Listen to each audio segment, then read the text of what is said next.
any type of endeavors you got going on, please feel free. Thank you for having me. My name is Sparkle, residing in Charlotte, originally from New York. New York is always in the building. And I'm just Giddy. here kind of joining Roman talking, here to, spread a little advice, get a little cheer going on.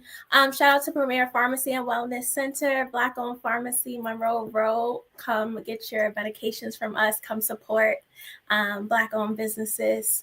And, just here to make it do what it do. We're gonna make it About time, do Professor, what it dog. do. I know, Professor. What up, man? You late. Y'all, man, y'all So- can't never do stuff right. Oh, Black y'all heard people, me? right? I thought that was Yeah, we under can my hear you. voice. You My thought you bad. thought you was on mute or something? But No, that was me. You know, Professor, when the professor was late for class, if you was behind a certain amount, you walk into an empty classroom because everybody Real bad. Real Real bad. everybody gone. Yeah, Yeah, we You was know what I'm waiting. saying? We got Right, 3 right, more seconds. Right. You got 3. He got 3 more seconds. The reason why he's not talking because he's still technically not ready. But I love him. That's my brother from another mother right there. We have some people in the chat today. We got the people that's watching. As you come in the door, do me a favor and make sure you hit the like button. Likes are free. We need those to get us further out into the YouTube algorithm. So shout out to that. Listen. As I said, she is so dope. Y'all must subscribe to her channel.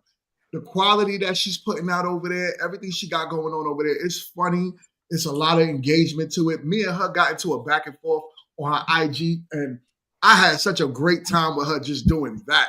So shout out to you. Also, my wife is in the chat. What's up, babe? What's up, babe? She is in the building. And we got Jerome in the house. Shout out to Jerome. What up, man? Shout out from Candace. This is Candace's show. Shout out from the Candy Show. I love you, Candace. So, also, we got Classy Red in the building. Shout out to my girl Shantae, who was on Meet to Marry Season 1, Episode 1. Shout out to you. All right. And who else? Well, put it like this. Come on now. I heard some background noise. What's that? What's going on there? That's you, kid, typing. Yeah. What? Mute your mic. These 10 fingers of fury gonna get it, baby. What you mean? Let the people know. What? Mute your mic, woman. Mute your mic, please. And then as soon as I do mute it, get back here, kid. Don't start the shit, okay? We didn't even get started. I didn't say get off the camera. I said, you see, she can't help it. This is what she does. You know what I'm saying? Hold up. We got some other folks joining in the building as well. I see my girl Embrace the Grace. Shout out to Grace. Oh, she is in the building. Do me a favor also, as I gave the other shout out. Y'all must go over there. We have to make sure. I don't know if Grace, are you monetized yet? Because if you're not, we have to make sure we're going over there, subscribing to make sure she gets monetized. Let's do this by the end of the month. We in January. Let's by the end of January, early February, we have to get her monetized. So with that being said, everybody go over there and subscribe. All right. So Candace, what you got going on? Talk to us. So I had my baby this weekend. He's such a joy. He didn't want to go back to his father's house. Now that's another story, but he's amazing. I got my new place. I get my keys tomorrow, so I'm going to start my YouTube channel. Congratulations. Thank you. I'm going to start my YouTube channel to have like collaborations with with the different stores, the different products, like to use tools, and then shout out those tools to get people to sponsor me. So I'm going to be doing like DIY home renovation. I'm going to be doing the floors, the kitchens, the bathrooms, and everything like that. So that's going to be my YouTube channel. That's what's up. Listen, you know I'm here to support you. So however I could do that, please let me know. And hold up. Why Professor and Kit look the same today? What's going on out here? Shut your face. That was so hard. with the bun. Because he's cheating. First things first, he tried to find my shade of blue. He failed. Then he tried to come through with the bun. You're kind of succeeding a little bit. I'll give you a B+ for the effort and the fact that you have on your shades, and we're matching. It's the Terminator shades. Like, look, okay. You know what? We're not even going to talk about that because Sarah Connor taught us nothing. Okay, we out here with iron and doing all kinds of shit. She taught us nothing. Like, I'm just saying. Oh man, what up, Professor? Man, what's going on? Oh, you're on mute, my guy. You're on mute. Still on mute? What? I'm still muted. There you go. Oh, I had to be on mute because what I said couldn't be. It's not family friendly. Family show. Family show. No, so, you know what? The Addams family is still a family. Trying to tell you, and I'm Pugsley. Anyway, yeah, no. How's everyone doing today? We're good. Hey, honey bunny. Good. Good. Hey, all is well. All is well in the hood over here. That's it. All's well in the hood. Nothing. All is well in the hood, man. You know, just doing what I do, living life. I got some content coming out this week, man. I know I've been behind this week. I had a lot going on that I had to deal with. So we back in the lab, creating some more content this week. Got to react to a couple episodes of Meet to Marry. I definitely got to react to those. So yeah, man. So look out for those. I'm hopefully getting up with Embrace this week so that we can collab a little bit. And then I'm supposed to go off to DC this weekend. So we'll see what happens. Make sure you link up with Blockchain while you out in DC, all right? Yeah. I'm still sort of weary about it, but you know, I do what I need to do because you know everything going on this weekend. So we'll see what happens. What you mean? We'll talk about that behind the scenes. Oh no, it's just you know, people getting sworn in, and some people don't like the person being sworn in, and so. Oh yeah, you know. That's right. I forgot what that was. I forgot the inauguration is this weekend, right? Yeah, inauguration is this weekend. Their reservations because they're like, yeah. As soon as they found out that it was like, oh, time to go, and canceled a whole bunch of reservations up there. Yeah. All right. Well, we got a $25 super chat from so I got the horns. My horns are better. All right. Shall we read those super chat? No, your cans are better. Your horns is terrible. Ooh. Wow. You know what? I'm a actually act like the Christian that no one is on this panel today, and I'm gonna be speak for yourself. Speak for yourself. Oh, Lord God, me. First, we are all you heathens. Don't even come up here lying. The only one I'm giving a pass is Sparkle because she's new. But after next week, baby, you ain't new. So just go ahead and follow line. But I'm so chill. 360 has blessed us with a $25 super chat. Sorry I couldn't be there today, but I'm here listening in the background. Put on a good show first. I'm so chill. LOL. Not so Wall Street Willie. Can you mute yourself? You got a lot of background going on, sir. I just muted him. He's actually watching it on TV. That's what that was. So it had a feedback. I just wanted to make sure. But yes, shout out to you, Chill, and make sure you make us proud at that place of employment. Type away. Yo, Kit, what up, Kit? What you got going on? Give us some new endeavors in your life, please. Oh man, so I have, you know what? Full transparency. I have to be. Yo, Kit. What up, kid? Wall Street, please turn off everything in the background. What are you doing? Outside of getting on my nerves, not much. But so I have to be fully transparent. I know this is gonna sound like a shock to people, but it is so easy for me to like do like face-to-face things on the camera when I'm like on panels and things. But when it comes down to like recording the stuff that I have scheduled and set, it just so definitely working on getting my content out. I have a lot of content to put out, and so yeah, just be aware of that. I know I have been threatening you all with the trip to Carnival. My travel people, they had to fix all of the website things so that people could put their down payments and all the other stuff so that they can be set. So I will be releasing some information about that. And just on the cannabis side, so most people know that I am in the cannabis industry and I educate and teach on cannabis health and wellness. My book is available. It is in my in my bio, the little blurb thing with my name. So it is on Amazon. It is a digital copy. We're working on getting a hard copy. And so things are moving. It's going to be good. All right. If any one of my channel mods are listening, please do me a favor and add that link into the chat. Wall Street, what up, man? Come back on camera, man. And fix your Where you damn at? back.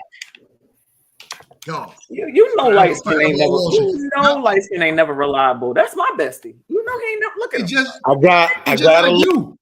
I didn't know I was going to be appearing, so my bad. for Yeah, the You party look how yesterday. you look. Get the hell on here. Can you hear me? We can hear you. Yo, your Wi-Fi is always trash, gay. Like, what's going on? Hold on. It's rough.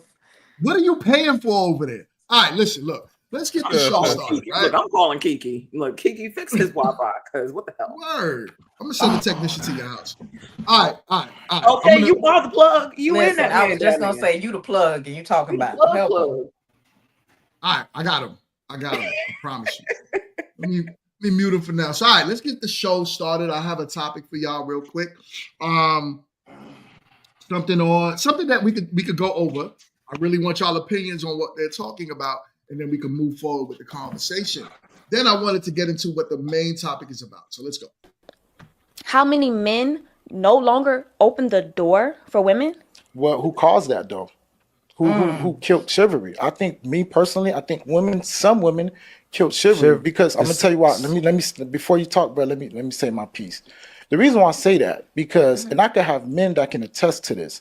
When men try to do those nice things, open the door for a woman, slide her chair for her. These men are called, oh, he's too soft. Or when a man give women roses, he's too, bro, it happens. I have men that can attest to this. Let me tell you something, brother. I have men that can attest to Opening this. a door is not something you do because you being nice. No, it's that's just something you do because because it's just something you do. But Bro. I'm saying though, And you're not doing it for somebody to be because- grateful for. It's just that's just in you, man. no, You know what I mean, okay, let me go back to what I All right, real quick, let's talk about it. All right, whoever wants to jump into this, feel free to take the floor. I agree that some women have created an environment where men are less likely to be chivalrous for different reasons. I can say me. Sometimes I'm so in a rush to just get to the door. Like Jerome has had to pop my hands sometimes. Like, what are you doing? Like, what? Yeah, like, what are you doing? So in that case, it's passive, but it does happen. And then there's other times where women are so like, I can do it myself. Like, do you think I can't do it? So I do think that some women have created an environment where men are less likely to be chivalrous. But I do agree with the other guys. Chivalry is something that, that you do because it's supposed to be done, not to receive any type of accolades for it or anything like that. Yeah. Okay, I'm with that.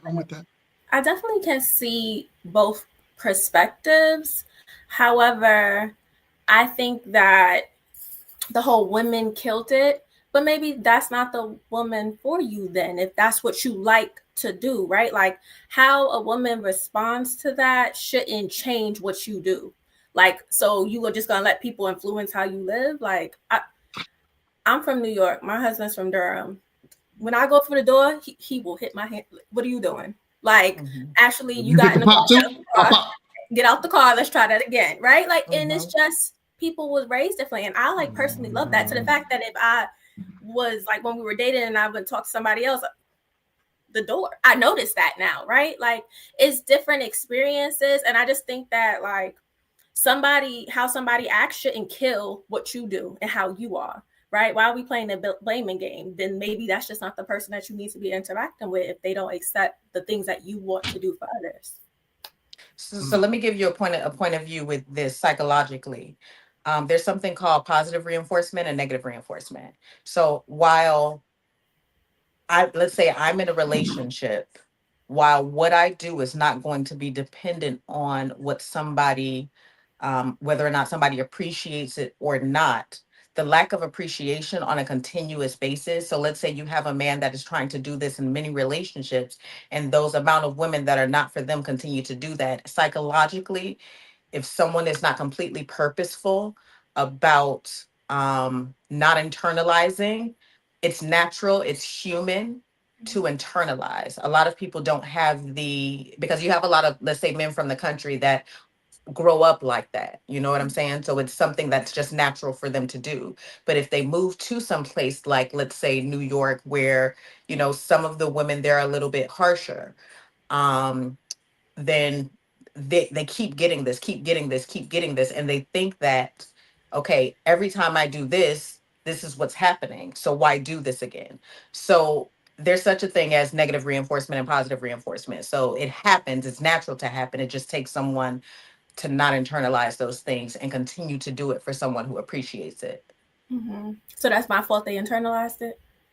Yeah, it's not your fault. It's a cause. It's not, you're not at fault for it, but it's a reason. There's a difference between something being a reason why things happen and an excuse. It's not an excuse, but it's important to understand why things happen so that we can help and participate in it. Because in that moment, we're putting it all on them, not owning certain things that we do. And it's important to do that, not to say that anything is our fault, but there's something that we can do to help facilitate that. And as women, that's what we are there for. So as women, I'm supposed to facilitate wanting a guy to be chivalrous and open. Because what if that's genuinely not what the woman wants? If it's not, that's fine, but it's not to take away from the fact that these type of responses to someone's actions can have an effect. So if that's not the person for them, that's not the person for them. You find someone who is open to that. Even if, let's say me, I was so used to it not happening to where it was kind of, it felt kind of foreign to have it happen, but I'm working myself up into relaxing into that.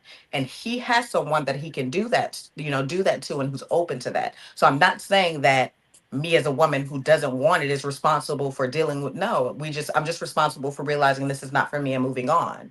And so is the man. But if we are with someone, we have to have the understanding that our actions or our lack of appreciation, especially for men whose number one need is respect, that if we do a certain thing that makes them feel as though what they're doing or the way that they are showing love is not effective, they're going to stop doing that. So it's just a psychological thing. It's not a you this, you that, or thing. It's a psychological thing. It's something that, and biblically, like if I understand it correctly, you're a Christian. We reap what we sow.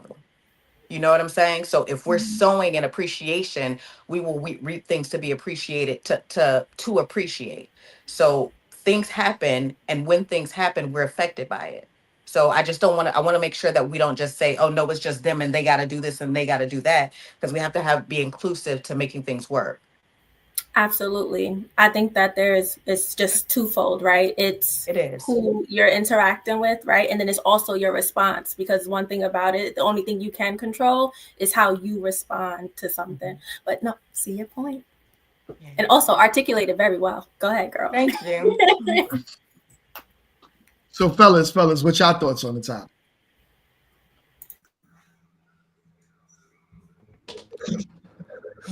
Go ahead, Wall Street. You got hold up. Don't use Chat GPT. What's up? I ain't got time. I use Chat GPT. I said Wall Street. What the hell I walked back in on? What happened? I don't know, child. You need to fix your Wi-Fi. You getting it just like Wall Street down there. What's going on? That's why I came out and I came back, and now my Wi-Fi is awesome now. So I don't know what you're talking about. All right. It was about the guys for a second, sis. It was about the guys. Go ahead, Professor. Take over. Oh, blow me. Wow.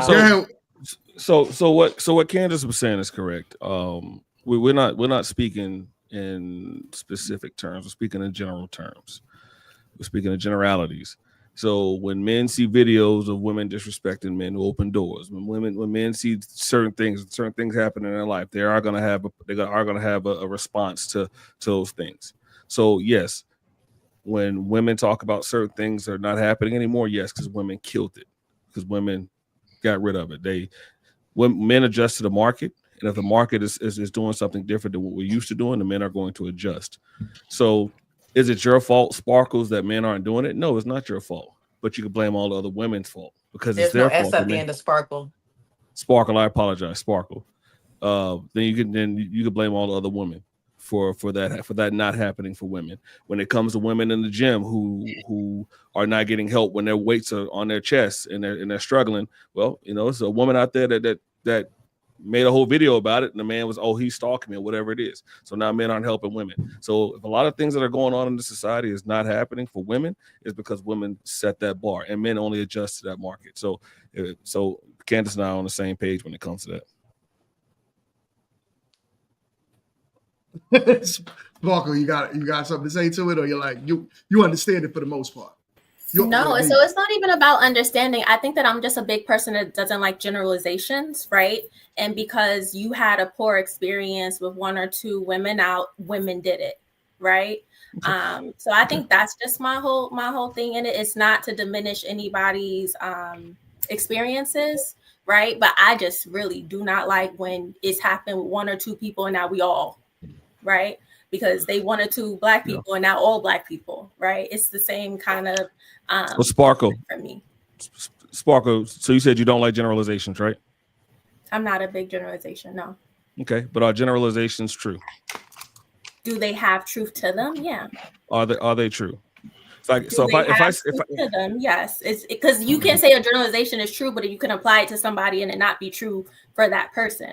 So a generalization is based on truth, based on observations, but it doesn't mean that it's always true for the individual.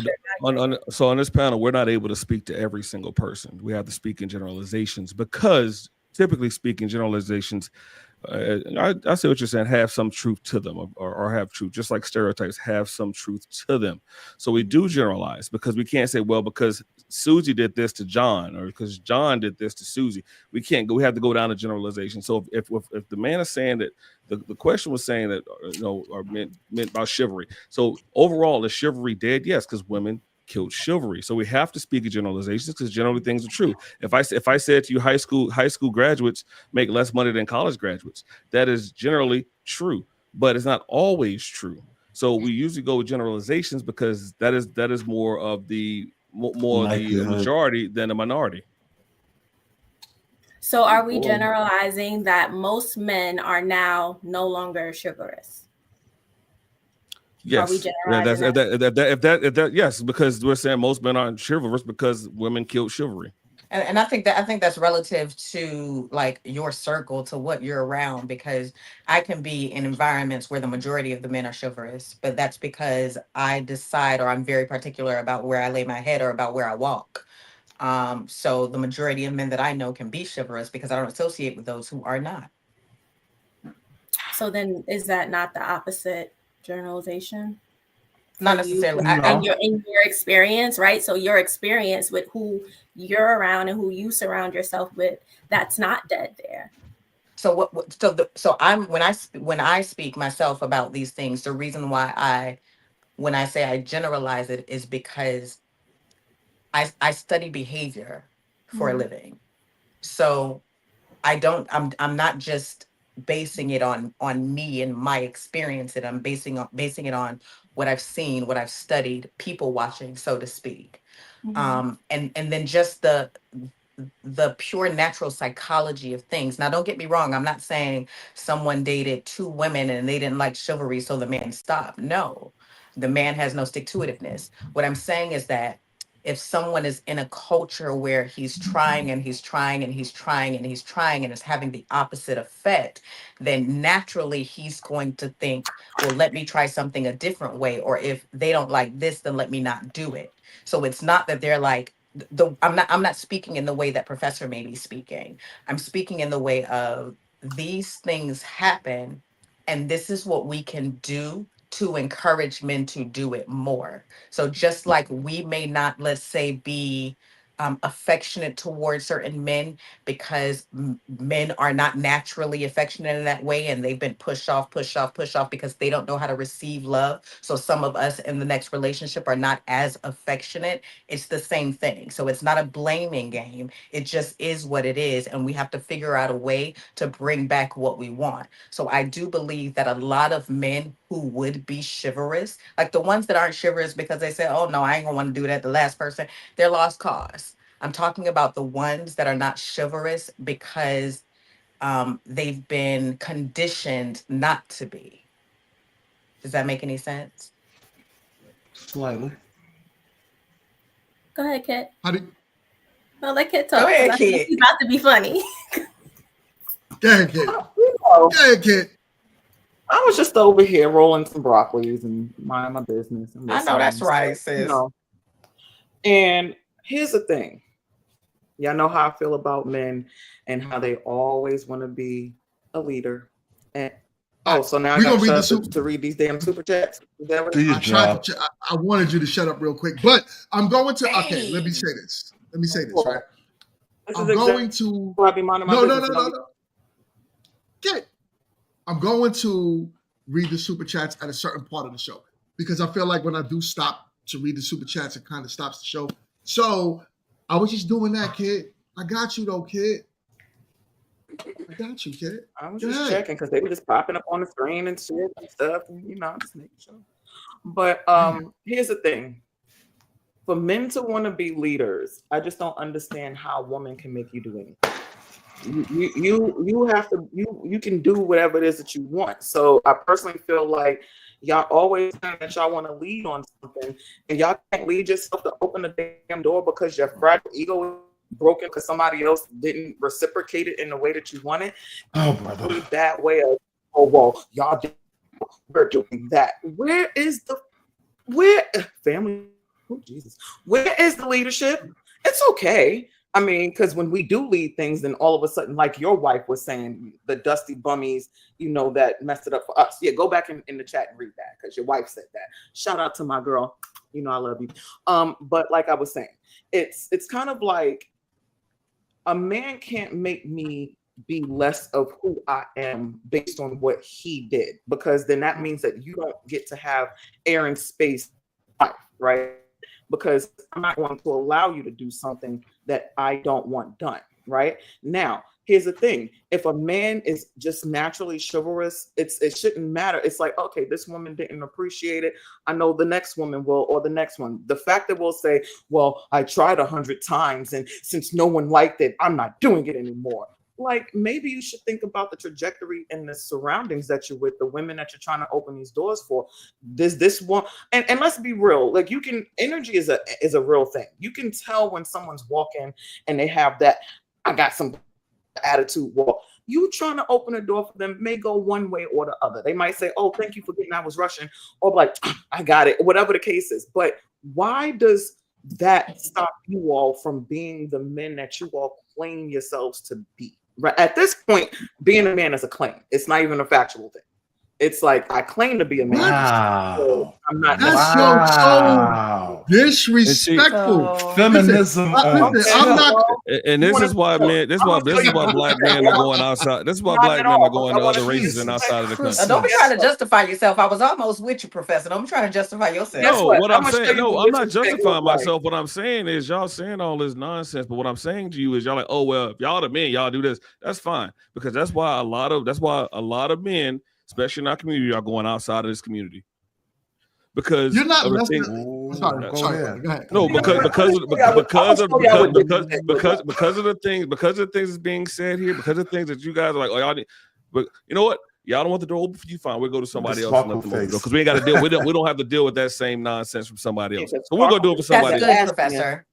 I get where you're going. I get where you're going. I'm not necessarily thinking that like outside of the race, but okay, you don't want this, then I'm gonna go to somebody else. And what that does is that conditions black women to think that, you know, a man is always leaving. So it's my main thing. According to you guys, we are. According to you guys, we always are leaving. So here's the thing, right? My whole point of bringing this topic up is because I want to find a way where we can get back to being the men that women need, and also women can get back to being the women that men want as well, right? Get back to being the man that What? It's hard to be a man without women are being men too. But like, we need to heal. Listen. I agree with Kit when you say stuff like that. It's not hard to be a man, right? It's not. You be a man. I am. But again, I'm not speaking for myself. I'm speaking from a general standpoint. Look, the black man fragility is when just women big. want to be men, and it's hard in to that it's hard in it's that hard to case, be I the agree man. with Kid. In that case, That's fine. with men who think Black- because no, listen, hear me out. With Black men who men's think fragility in is the big. way that Professor was just saying that if you don't let me do this, then I'll go here. I agree with Kit because then you're making a decision based on what what somebody did or did not do, not that something has been is attacking you. And understand everything I say is from a supernatural perspective. So not that certain things are you're letting certain things in, and I do believe that you should decide who you associate with. If you continue to meet these type of women who are doing these type of things, then you need to change it. But all of that, we're doing this because y'all won't do that. I'm with Kid on that. But on the Okay. other hand, I do believe that we are conditioned by different things. So let me get the mic for a second. Shit. So, Kid, why don't you come back on camera? How about that? Come here, Kid. Let me talk to you. Yeah. Oh boy. So, listen. All I'm saying is this: I believe Candace, what she just said, has a lot of validity to it. I'm a man, no matter what. No matter what happens, if a woman holds the door, if a woman says, thank you, if I hold the door for her or not, it's not going to stop me or dictate if I hold the door for another woman behind her. But I do also understand what Professor's saying. If in mass, right, it keeps happening. Some men are not trained by quote unquote men how to still be yourself no matter what. So no matter what situation, but as this woman down behind me, underneath me was saying over here, it's crazy because we're still men no matter what, whether we decide to hold the door for you Are you or sure? not. I'm positive. I'm saying our manhood. Hold on, I got it, Kenny. I got it, Walter. Saying nothing, Flapjack. She just stay down. So hold on. So what I'm saying also is that the same way we could you would be upset if we said you're not a woman no more because you're moving in your masculinity. So you're no longer a woman. You don't like that. It doesn't sound right. So, hold on. Even if we say you act masculine, it doesn't take away from the fact that you're a woman. So to say we're not men because we're not doing something, that's kind of false, right? That's way left field. Don't you think? Here's the thing. And why right? is that defining our manhood? Like what I do for you that you may not necessarily even deserve, that doesn't define my manhood. Like I'll be honest, me personally, chivalry is a deserve thing. Say that. So chivalry is a deserve thing. Like, yes. here's the thing. If I you're think being presentation is chivalrous, attached. How do you know? How do you know? Okay, you don't even most. You the niggas if we you're talking about. chivalrous, first things first. Why am I even talking to him? Why is he here? Chivalry is not deserved, sir. You proving her point. I'm trying to be on y'all side, and you proving her So hold point. on. So Y'all allow me to love retort, right? And I love She talking about you. Allow Y'all me best to friends for a retort. reason. So we can say that there are certain aspects of femininity, right? That everyone should get. Like if I gotta hold everyone's door, right? Then there's a portion of femininity that you should all smile to me. You should all be pleasant and speak. That's not reality, right? Depending on your presentation, you're gonna get something different. So when I'm in a suit, a woman may speak to me, smile, say something nice. If I come in with the hoodie gang on, right? She may want to move past. Put it on your head, man. Put it on your head. So look, so peep it. Like me personally, I don't really, it's not automatic for me to hold doors for women born after 1985, right? Because hear me out, right? Because what I found is, right? These are your city girls. These are your sexy reds. These are the rude ones, right? These are the ones that'll push past you in line. These are the ones that probably won't even say thank you when you hold that door. So I associate something with their presentation. So when that comes, swoop, I'm going through. Now, if you're a bit older, or if you're younger and your presentation is different, I look at her and she looks like a decent sister, I'm gonna absolutely hold that door, right? But it's not this chivalry that y'all are expecting. Y'all aren't offering in return. Jerome. Thank you, Jerome. Y'all aren't offering in return. Pull Jerome's comment up, please. Just pull that up, please. Shout out to Candace for having a good Can Jerome we moment. discuss when the smile became feminine? Because the only thing you earn by holding the door is a thank you. Like I'm confused why it has to come with. We don't even get that. We don't even Okay, get but that. that's not feminine. Also, you that's, and your that's feelings. manners. Somebody don't I'm have saying I'm manners. not a chauffeur. bad I'm not in manners. my feelings. I'm saying I'm not Let a me tell you chauffeur. something. You gotta be Y'all from are New in y'all York. feelings when I let You know that what? door But here's go. the thing: He's from New York, ain't he? we're talking apples and oranges. Being rude is different from being feminine, right? Exactly. Because there are a lot of very, feminine, rude ass shits. So let's not Sound do like that. a transformer Case in down point. there. I almost said something rude. It's a family show. I almost. Family show. Adam's Family show. family. PG. Oh, wait. 14 in the top. PG. I keep telling us every time we come on and we say it's the family Come show. on, we need to get our Block. snap. It's the Yeah. Adam's family. Come Yeah, up, we gotta Block. hit our snap. No, Block. Well, you know Yeah, what, come Block? on You can up. cook. It's You only know like what, two why guys. not? I But mean, here's the three thing. guys. It's the Let me block. tell you something. It's a difference in being rude and being feminine. And we have to start. I hate the way that we like to conflate things. I'm just not one of those, right? I'm not conflating rudeness and matching it to, this particular. No, those are two apples and oranges. Let's be real. A lot of people don't even say excuse me anymore. And that's a male-female trait.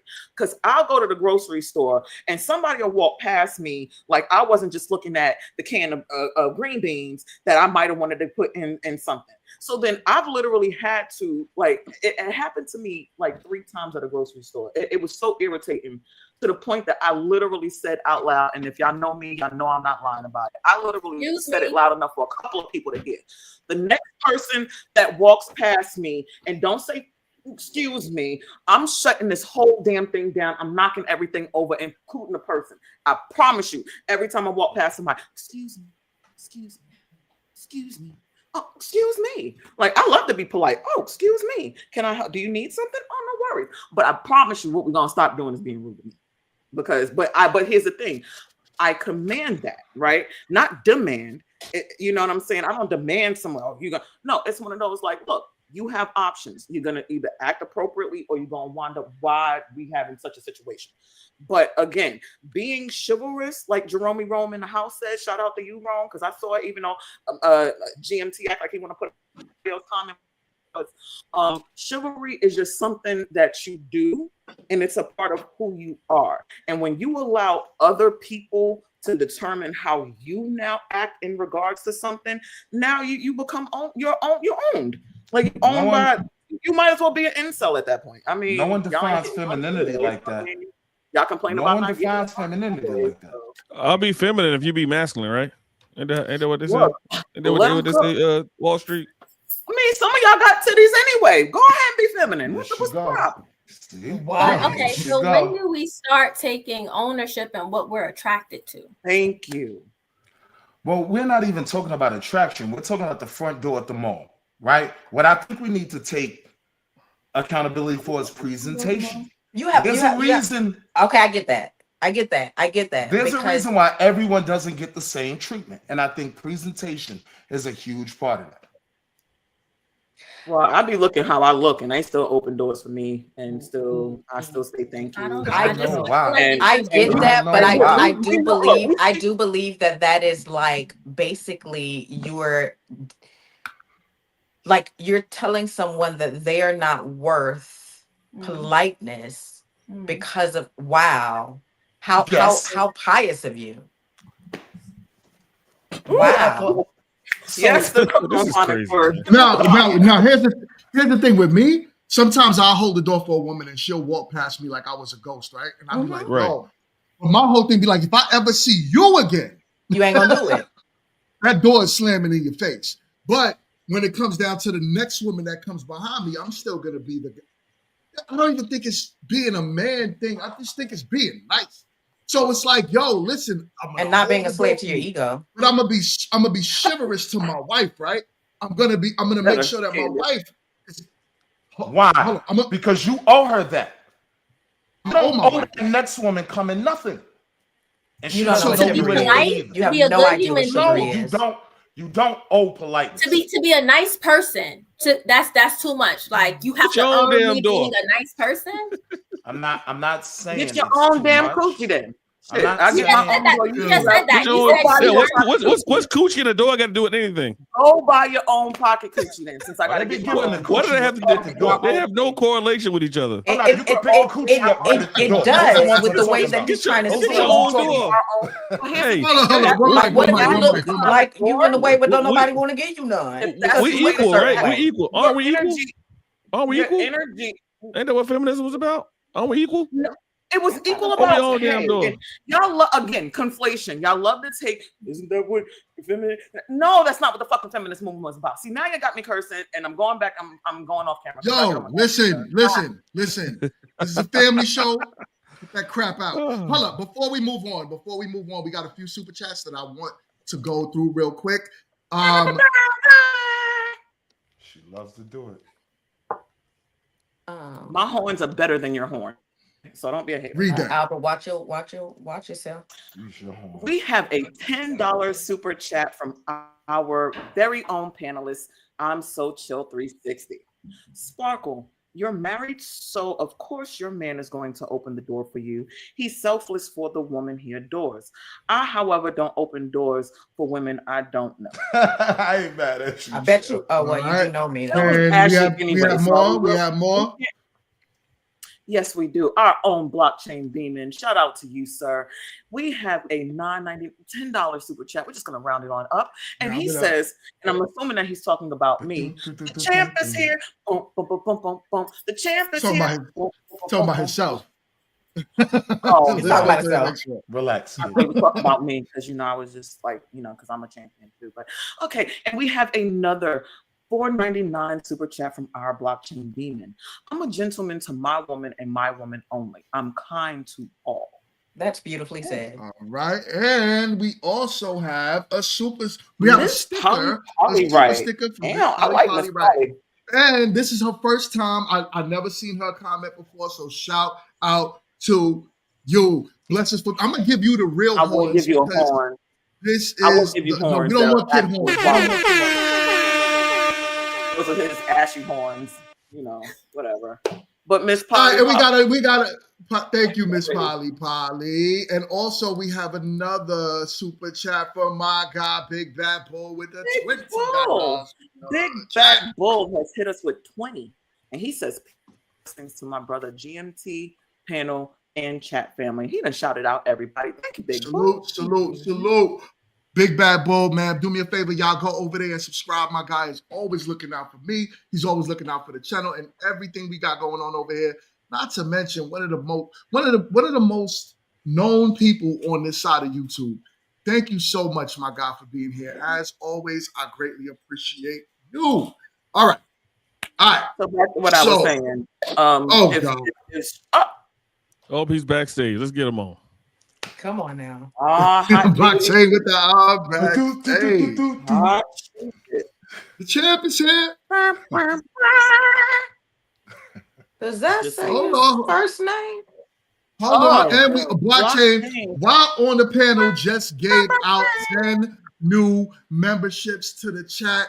Thank you so much. And guess who won't be complaining? Somebody say one of these damn memberships for me. Listen, he be mad as shit. Matthew has to set him up to accept the gifts, the membership. Maybe he doesn't Like, know that. You have to Matthew- open yourself up to Matthew- accept the membership. Matt Most. Yo, y'all are something else. Thank you so much, blockchain. I really, really, really appreciate Salute. you. Salute. All right, salute my guys in the building. Shout out to you. All right, y'all. And the Wife School podcast, I can't miss her. She is in the building. Shout out to the Wife School podcast. Make sure y'all go over there and subscribe. All right, y'all. Back to whatever Kit was talking about. No, we're not going back there. We're not going. We are not going back. We're turning the page. Actually, I'm just trying to figure out who Next Phases is talking about because you knew. So if I Come on now. you can go. And somebody else made a comment. You ain't got to be here. Like, don't feel like I you don't gotta even wait see what y'all. Since I she don't even talked see too what y'all talking about. she talked too much, overbearing. LOL. I didn't know if she was talking if he was talking about me or not, because don't feel like you got to be here. Because don't wait. The likelihood is they was talking about. Oh wow, who's that down there? That's Michael I Myers. can't Oh, see so, him. came in for damage. All right, y'all. Blockchain, since he's now coming to the panel, please talk to us, my guy. What's your thoughts on the topic?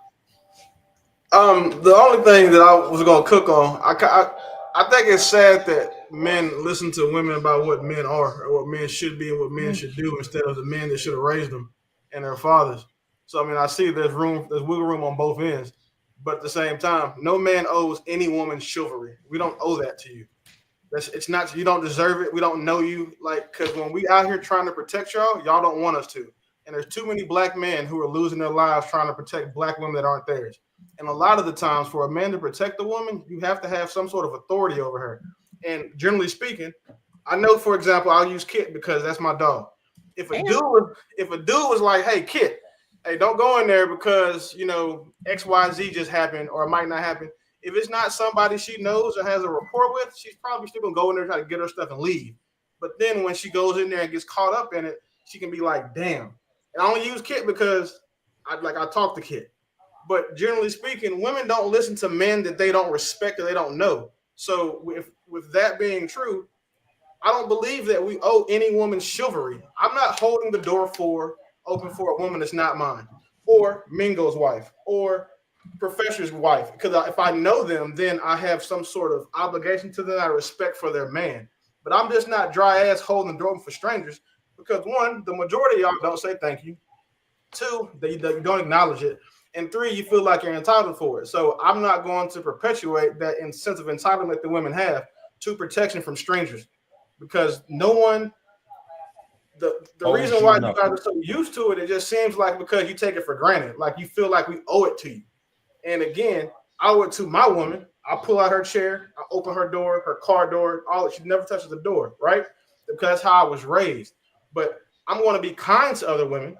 I'm not going to be chivalrous to other women. There's a huge difference. And I think a lot of the times, based on this conversation, I've seen you guys use those two things synonymously. Mm-hmm. And I was just about to ask you that, to be completely honest, because acts of kindness isn't opening the door an act of kindness. No, it's an act of chivalry. Anybody, right? But here's the thing. I think it's more of an act of chivalry. Me not letting a door hit you in your face is an act of kindness. Okay, that was where I was going to ask for some clarity. Okay, 100%. Now, listen. I'm in the DMV, right? So everybody up here is rude as shit. It's super rude. So being a Texan, right? You know, being a guy from the South, I came up here like holding doors for people, right? But then I actually dated someone, and she was like, you know, she hit me with that. Hey, if you do it for everybody, how is it special when you do it for me? I agree with her. I had to listen to her on that. She had a great point. But then it wasn't just that. It was just after a while, you start seeing like when people start taking stuff for granted, you stop doing it. If a man took y'all for granted, say Candace, if your man took for granted, the DMV is trash, bro. Everybody up here except for me. Anyway, your man took for granted, right? Is you did his laundry, packed his lunch, laid out his socks, drawers, cologne, put toothpaste on his toothbrush. He took all of that for granted. After a while, you stop doing it. No. If your man, so Candace. I promise you, I was married for 23 years, and I did everything until the end. Exactly. That's my point. At some point, there's always an end. There's always an end to when you've been taken for granted. Always, exactly. But it wasn't that he was taking for granted. It was abuse. No, but part of the divorce was you taking for granted because a man puts his hands on you, take for granted. Like, see what I'm saying there? Like, men don't mistreat women they don't take for granted ever. In general, I get what you're saying. I'm just a different breed. Again, if someone takes something for granted for you, like, and you're not appreciated for it, why are you doing it? Like, or better example, Kit, you're a professional. You have a really sound business mind. If you were working for someone and you were doing extra stuff at work, right? And then they told you, like, hey, we want you to fill in for a manager, right? Mm-hmm. They had you fill in for, but then they still chose to hire somebody else. Are you still going to go do that manager job? God, no. Right. But okay. Here's the thing. As a professional, like, so I can speak to that, right? So I've been on contracts where literally our whole team has been sent to India, right? But before they discharge us and bring this new team in, they want us to train these people on how to do the job that they're telling us that they're giving our jobs away to. As a professional, because you have to think about what you're trying to accomplish in that time, right? So I'm not trying to burn a bridge that's gonna, effectively follow me in my career. So if training these people on what is necessary is a part of being professional, and I'm getting paid to do it, I'm getting paid to do a job, even if my current job is being dissolved.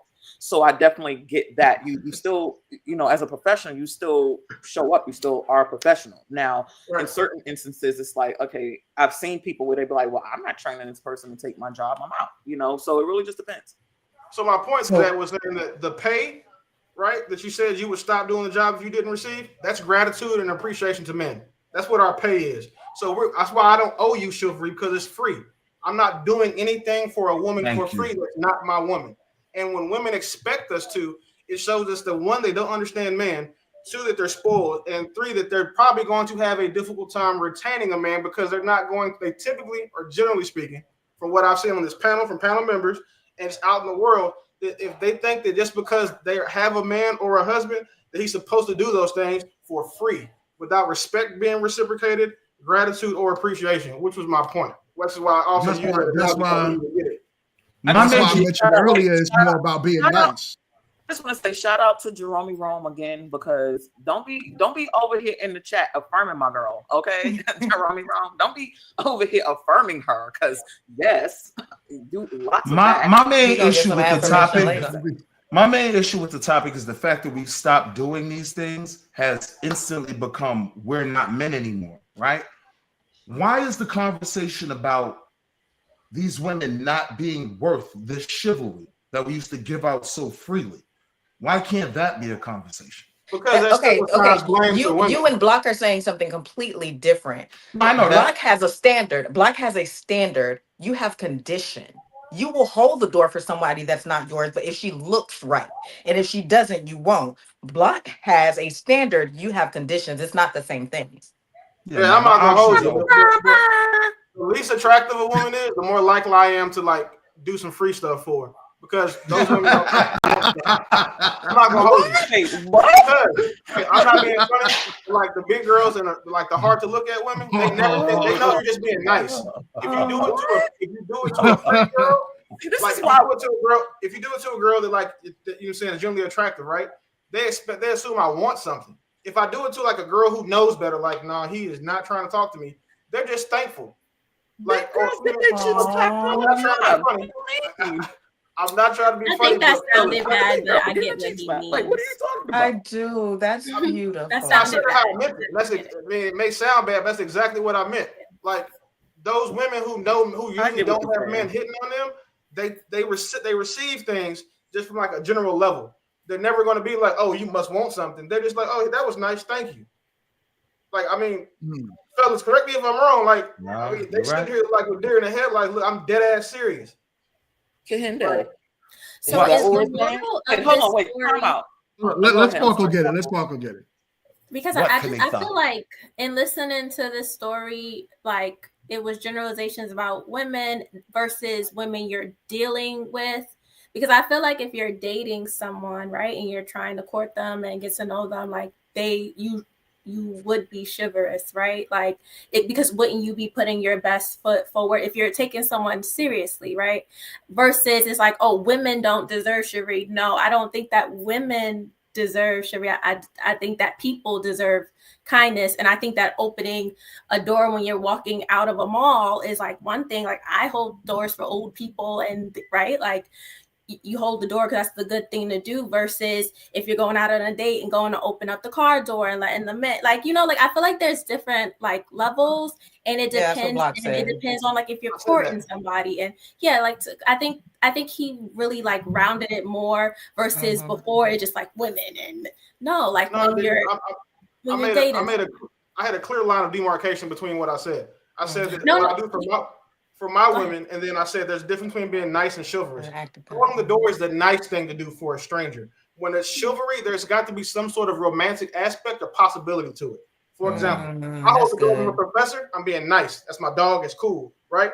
I hold the door open for you, it's because you're pretty and I want you to walk through and I want you to see that I'm chivalrous and I'm trying to look at your ass. So it's a lot that goes into that. The difference is you said you're trying to let you pass. No, I didn't. That's not what I said at all. Like, listen, y'all know I'm super honest and I'm direct. I'm about to say, he ain't mincing his words. That's why I just that's what happens. So I made a very clear separation between being nice and being chivalrous. Mm-hmm. If I'm dating someone, I'm chivalrous. Again, I pull out doors. I cover everything. Everything is at my level. I'm very, very nice, kind, and chivalrous to that woman. But for someone I'm not dating, I'm just kind. So like you're walking out, you got a bag full, you got 2 handfuls of bags. You can't catch the door. I see those about to bust you in your face. I catch the door for you. Even though I didn't walk through and hold it open, when I look back and see your hands are full, that's me being nice. But I'm not being chivalrous. Now, if I'm on a date with, Candace got a man. Kit, if me and Kit are on a date, right? We had dinner already. Now we walking back into the hotel room or to the hotel. I hold the door open because 1, I'm plotting on what I'm about to do, and then 2, I want her to see that I'm that kind of guy. Like there's always. I mean, it makes perfect sense though. Like you're not. But my question is not for the girl that you're dating. The original video that was played, he was like, women are right. Was he referring to the women that he was technically being nice for opening a door for, and they didn't say thank you back, or they didn't, or was he referring to women that he's dated and tried to do things for, then they weren't reciprocal to it, or they were like, oh, you're. What word y'all use? Simp or something? I don't know. Y'all. Ooh. He was talking about women in general. On average, women won't do that now. They just expect it, and they'll walk through, continue their conversation. That's generally what men are. I am not a butler. Yeah, I don't owe you anything to stand here and hold this. But I think that goes down to people not raised right. Because that stuff like that, my brain, when y'all having this conversation, my brain can't phantom it because it's just like that's subjective. Like whether you like someone or not, that somebody you say thank you, right? But that's because you don't have this requirement for all men, right? That's why you're like, I can't even imagine that being the case. It's almost like applying that Sexy Red and these city girls walking in behind me are connected to me.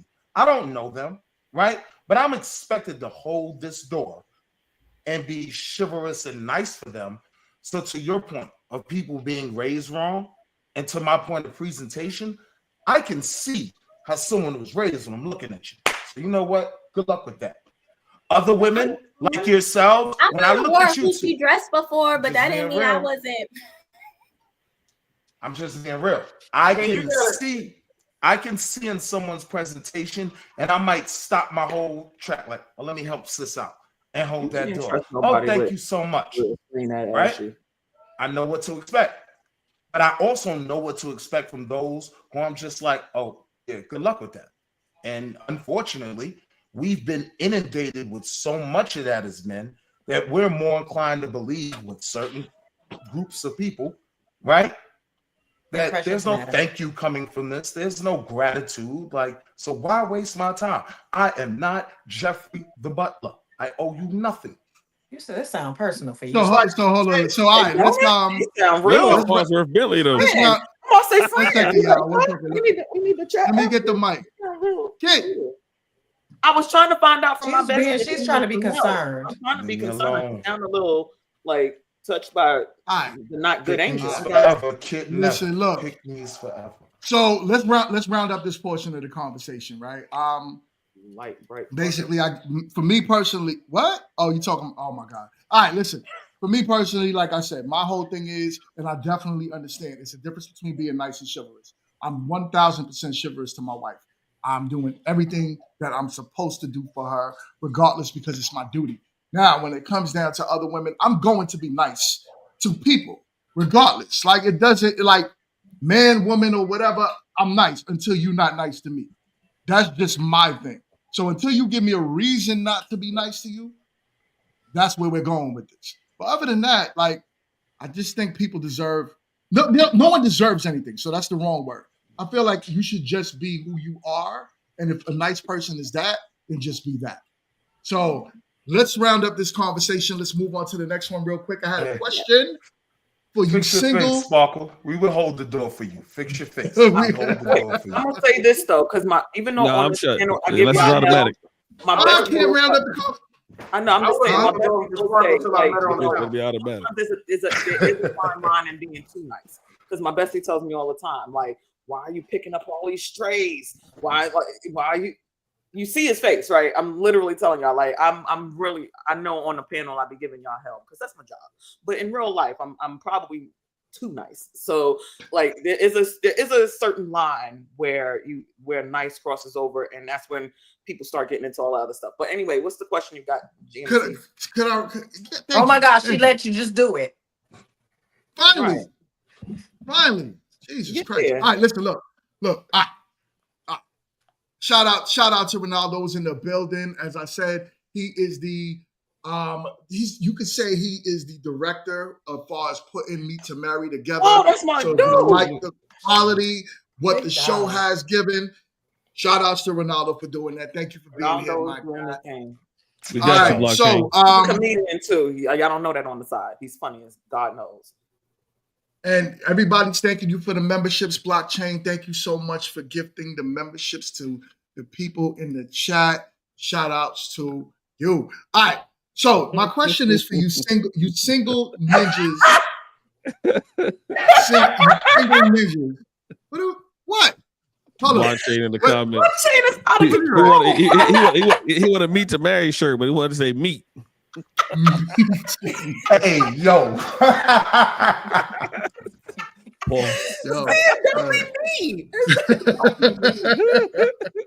Yo, I'm gonna make a special shirt for Blockchain. It's gonna say Two of the Meet sausage and to whatnot. Marry. No, whoa, pause. Hey, this is what he said. And this is the family show. I said sausage. From single to sausage, the family show. So as I was saying, ladies and gents, this is for you single ninjas out there. So what does dating look like in 2025 for y'all? Kit, let's start with Kit with this one. What does we got an hour? No, we don't go. There's a whole we only got I said, why you gotta start me and there's a whole professor in the corner? Why are we doing that? No. We're here to start with you because ladies first. You know, we got to be chivalrous and nice. First, gotta be ladies first. Chivalrous and nice and everything. Hold on. This is funny right here. That's funny. That's funny. The Me Too. Hey, I'm gonna start hashtagging that on all the stuff I post for you. Yo, no, don't do that. Don't do that. Yes. Yo. Oh man. Y'all are crazy. Oh my goodness. All right, y'all. All right. So let's start with the single lady down below. Down below. Okay, so what's the question again so I can be prepared? What's dating life looking like in 2025? How are you navigating the market right now? So for me, dating isn't an issue, but that's because I am particular in how I date and who I allow to invite me to the barbecue, if you will, right? A lot of people are having issues and dating looks like, I don't want to say that because that's insensitive, but DM me, I'll say it. I will. I'm gonna send it to you, Block. I'm gonna send it to you, Block, because you'll be able to say it because I'm gonna be a little more sensitive. But I will say this: people are having a really hard time with dating because, for one, they won't stand 10 toes on what they say it is that they want. They have a really bad problem with, as soon like they'll take the excuse of, oh, well, it was this or that, and because they want to be in a relationship so bad, they'll start moving off of their dating thing. Sir, you are a whole what? Start something. You trying to first things first. Mr. Clean don't want none of these problems, okay? But you were tearing his fries up. I'm just saying, kid. Baby, you was trying to feed him fries when we went out that day. What are you talking? Sure was. I was eating his fries. I was eating your food. Look, I'm a fat girl. I like to eat. You want me to be your friend? You want me to show you that something can do something? Take me to eat. I'm just saying. I'm putting that out there for the people. In case, so when my episode of Meet the Married come on, y'all already know, oh, this bitch, we gonna take her to eat. Okay. So when it comes to dating, a lot of people aren't healed from past things. And so again, I've said this before, people have a really bad way of bringing baggage into a luggage situation. You understand? And luggage has space, it has room, it has space for you to grow into. Baggage has already got all of its shit in it, so it makes it where you can't even really have the space and capacity to really have a relationship. So for me, dating in 2025 isn't the cesspool that it is for a lot of people, but that's because I have my standards. I also expect for them to have their standards and stand on what they want. I'm also not looking for, y'all know I love a medium ugly, okay? Oh my God. Don't pay her no mind, Candace, please. Just let her finish. Sparkle, I'm sorry. I apologize in advance for what's happening down there. I don't know what she was getting when she saw me on the show the other day, Jabba. Medium ugly. Medium. Look, again, here's the thing, and I feel like blockchain will agree with me to a degree, right? So we were always talking. Y'all were always talking about like, oh, y'all try to go after the top 3% of men that look like, and they got all the baby mamas and this is that and the third, and that's because they either have something that the women want, they share some kind of an aesthetic. It's something that is like, oh, I'm trying to get that one because he is the dude. But if you get a dude that looks good when y'all walk in, but he's not like the top of the top, I'm talking about like a smooth 7.385, so it's attractive, right? It's the But 0.35 for me. everybody ain't just out here like googling, but they're looking like, oh, he's a nice looking man. You know what I'm saying? So again, I personally feel like when people heal, dating will get better for them. I feel like, when you start looking at other pools and not the pool that everyone has peed and turned into acid rain, then you can actually have a better outcome as far as how you date. I'm in so many different groups of like, there's a group I'm in, it's called Sis, is that your man?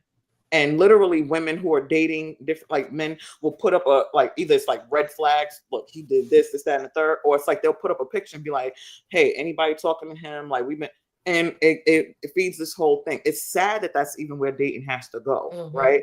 But again, dating for me in 2025, even though we just cracked in 12 days, I ain't had these problems. And I'm not going to have these problems because y'all don't want this problem. So I know that's right. I'm going to land it there. Jesus Christ. Finally. Professor. Not you asking her for her opinion and then telling her finally. I understand, and I told him to let Professor go first. You know what, Raggedy? World class. What are you talking about? What I'm talking about is my dating my dating life is pretty smooth. World class. That's what we were talking about. I'm a world class act when it comes to dating. Thank you. You're a pain in the world class. That's what you is. How about that? You're a world class act to dating. That's what you said? You really believe that? Absolutely. Would you like for me to get you? Wow, you set that up. So, yo, Professor, what up, man? What up, though? You single ninja up there? What's going on, man? That's a bun. Not that I have awakened from my nap. Whoa. Oh, wow. I'm joking. I'm joking, kid. No, I mean, I'm sort of the same boat with kid. I mean, I don't have any issues with dating. Dating, for the most part, has been what it is. But I do believe you have to stand 10 toes down about what you want, what you're looking for. And if someone doesn't fit that criteria, you got to keep it pushing. So there's certain things that I like and I don't like. And I don't go for that. And I don't care what the woman looks like. So at the end of the day, if she doesn't have or doesn't want what I want, then it is what it is. I just keep it pushing. And that's what I'll continue to do until I find that one. But fortunately for me, I had some time, so I ain't worried about it. Okay. When you say you got some time, what do you mean by that? I'm not worried about trying to find somebody right now. I date between 28 and 34. So there's a new crop of them every day. So between 28 and 34. The post 9/11 babies, as he classifies them. Those are the 22-year-olds. Those are just for recreational use only. Oh my God. Problems, but no. Wait. Sparkle, you'll get used to it. Exactly, your face. Yeah, Sparkle. Your face is like, Your face is everything. Let Feels me like tell the you. dish. what is what is he talking about? Girl, that 22 to 24 is recreational use, Sorry, man. just stay with us, Sparkle. You'll be Yeah, desensitized. You'll be all right. Just stay with us. Right. That's just for fun, Jan. But no, like I said, dating's fine. I mean, I don't have any issues. I don't have any issues when it comes to dating, man. And again, like Kil said, I date the rainbow. So I don't. It doesn't matter about the color of a person. I date the rainbow. So at the end of the day, my crop of women I have to choose from is pretty wide open. What'd you say, kid? I said Dr. Umar face. Had to hit him with the Umar. Go ahead. Yeah. So yeah. If it ain't nappy hair, I don't care. It's okay. You know, Dr. Umar's just stay where he's at. Oh my gosh. Okay, we get your point. With multiple baby. Hey, hold on, Candace. I'm sorry, Mercy. Actually, my last girl had the same color hair you had, except she was lighter. But anyway, I told you about white appropriation. You know what's going on here. I don't know what's going on, man. This is assimilation, Professor. We assimilate, they appropriate. Remember that. Yo, insane. Listen, go ahead. You done? My plane's landed a long time ago. He's like that Spirit flight boarded. First of all, it ain't Spirit. It's Southwest. We let your front to air stand there longer than it needed to be. We have some of the best flight specials. Fly on. Spirit got a flued out package. You can fly out all year for one low fee. The taxi of the skies. The taxi of the skies. Frontier got the same thing as $4.99 for the year. Fly anywhere. Frontier and Spirit does not sponsor Grown Men Talking, but you know who does? Tiege Henley. So those that want to get a box of Tiege Henley for your man, if you're watching right now, so he won't be ashy. And then also, if you want to make sure you get yourself a box of Tiege Henley, click the link in my description and get 40% off your first order. And what is it? I forgot. 40% off your first order and 20% of lifetime after that. There we go. Thank you so much. Get yourself a box of Tiege Henley. All right, y'all. Should I do the horns for Tiege? No, I don't want the horns. Please, please. No horns for Tiege. Let's hear Sparkle's horn. She up there every time you say it. Go ahead. Sparkle, where your horns at? Let me hear it.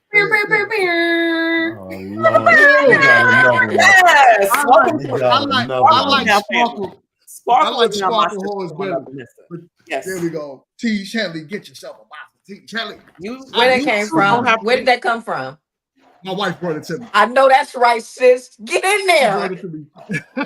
She was like, "Oh, don't have to be ashy, fellas. Get you some Tiege on yourselves. Get you some Tiege."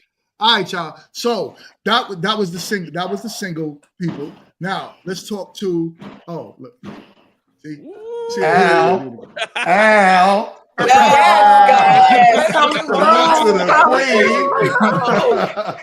Never seen the black you man. You can't take a break right now. You can't take a break. You got to hold it until after the show, okay? I'm about to say, boy, your cheeks red. Tone that red cheek down. You look at it. Yo.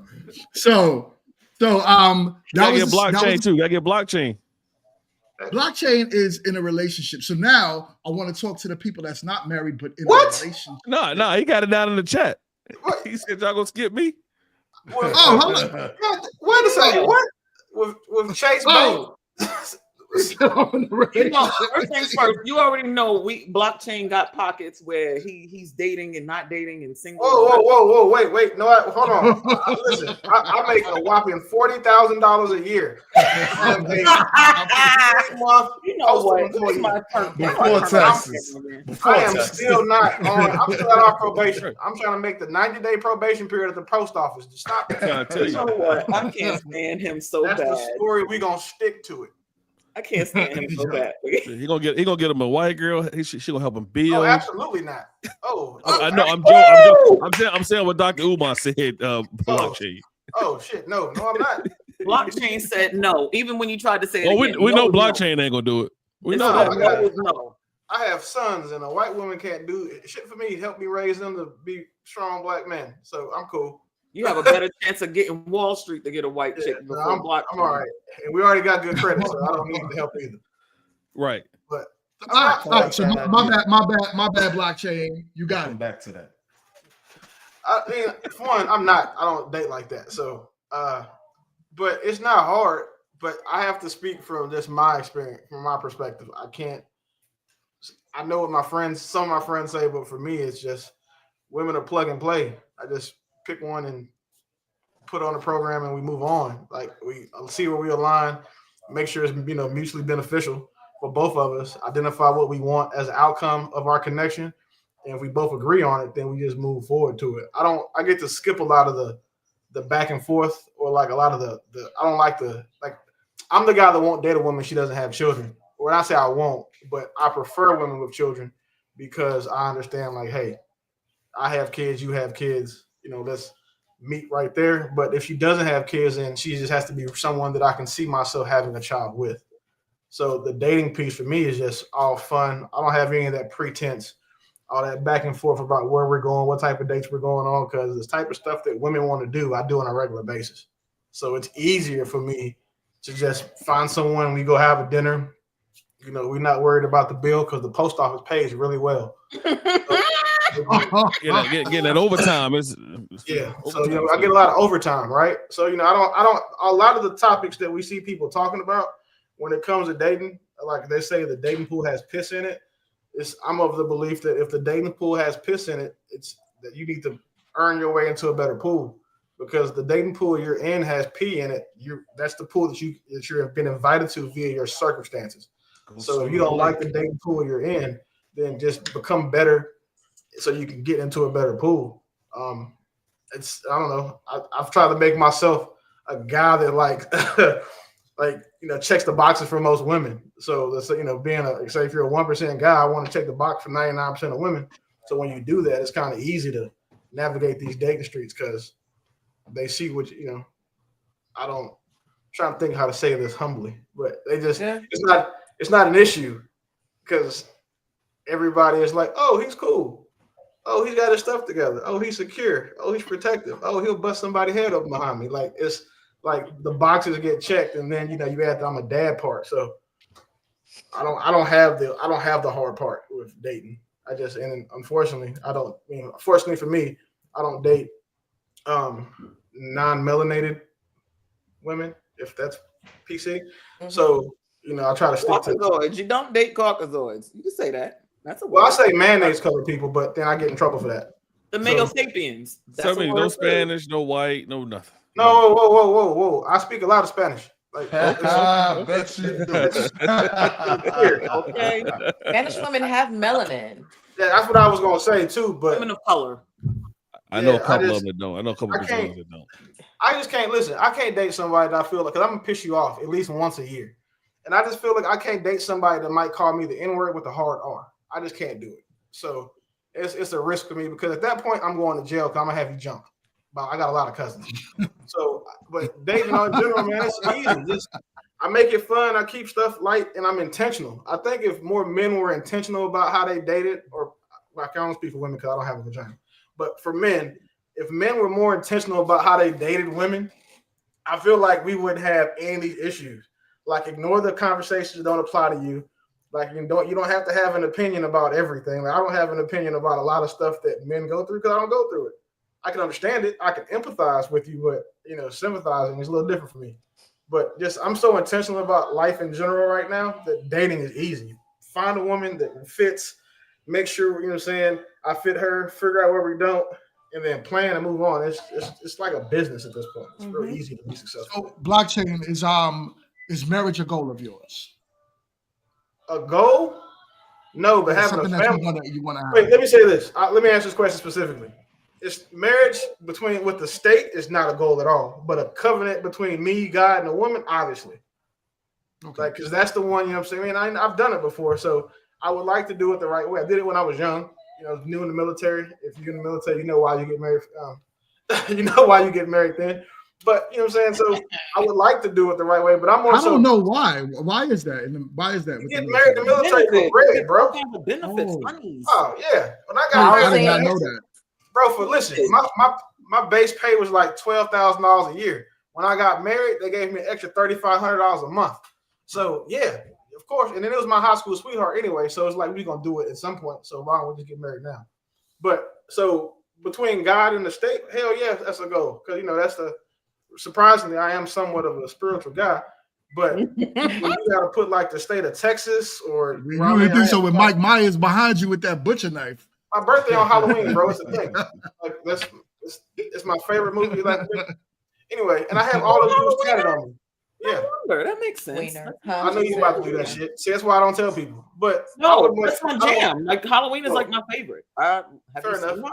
But yeah, I would love to get married. Big Halloween. I want to give a woman like a big ass wedding. I kind of think that's cool. Like that's an idea I have in mind because like she can get the wedding she wants. I mean, her daddy's supposed to pay for it. That post office pay though, man. Yeah, I'm telling you, dog. Listen, overtime. After his 90 days, he gonna be set. Yeah, after my 90 days, I get a $3 pay increase, bro. I'm 2 days away. Why you think I said I was gonna sponsor the Meet the Mayor reunion, bro? I got you. I'm gonna work. And women love a man in uniform. Oh, and look, am I short? Listen, I don't skip leg please day either. don't. I don't skip leg day either. So like them short shorts we be wearing, watch. Oh man, yo. All right. So let me bring this to my currently married folks, right? Let's talk about what it would take. Oh, hold on. Candace didn't talk. Bless you. Thank you. No, Candace booed up. Candace got a whole man. Yeah. Yeah, So then now and a gay she's not married. She's not married yet. So Jerome, where you at, Jerome? Leave Rome alone. Season 2. Can you hear? Season 2, Meet to Marry. That's gonna be crazy. Meet to Marry, All season right, 2. So talk to me, right? What's it like in the dating world? How are you holding fast to your relationship with Jerome? I wholeheartedly look at courting towards marriage from a business perspective. I said it earlier, a wise woman builds her house.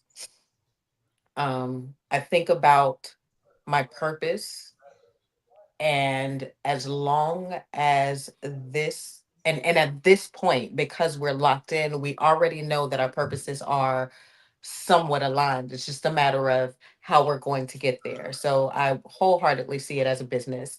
Not to say that love is not involved, but love is not what holds it together. And depending on the different type of loves that you have to work to keep those things going. You're not always going to be all peaches and cream and feel a certain way and things like that. And I am where I am because of the standards that I've had, and I've stood 10 toes down. I will walk. I don't care if we're talking for 9 months, and it's not going to take that long because I'm very intentional about getting things out of the way. So if I have a standard, I'm not moving on that standard just because other boxes are checked. If that standard is not there, and if it will be in opposition of my purpose to accept that, I'm not doing it. So yeah. So as far as where I am now in courting, I'm in a very secure place, and I think that is because I stood on my values and stood on my standards of what I was and my non-negotiable, so to speak. Okay. That's real. I'm with that. Your blockchain, my bad. So I didn't mean to do that. Cool. Matter of fact, let's go back. I like it. Let's keep my inbox dry. Yeah, I got like 15 girlfriends. I got 15 girlfriends, 16 kids, about 19 women. So that's perfect.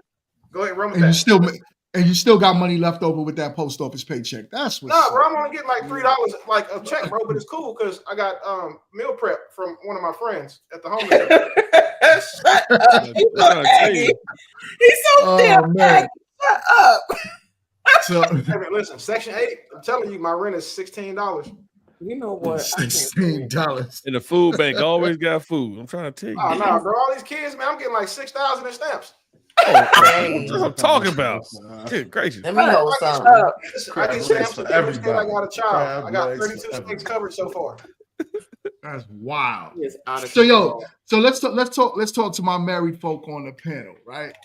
What would be your advice to do what advice would you give for those that want to be married and that's looking to whether have a marriage through the state or through, your own personal belief system?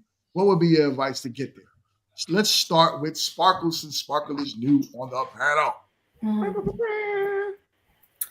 I think my advice would be don't subscribe to what other people think marriage is or what it should look like or what it should be. It's you and your partner, and y'all define what your marriage looks like. I think comparison is the thief of all joy, and people will look on social media and what's presented and it looks fantastic, and I want this and I want that, and it may cause distinction in your own because you think that you're lacking, but that's because you focus on somebody else's instead of yours.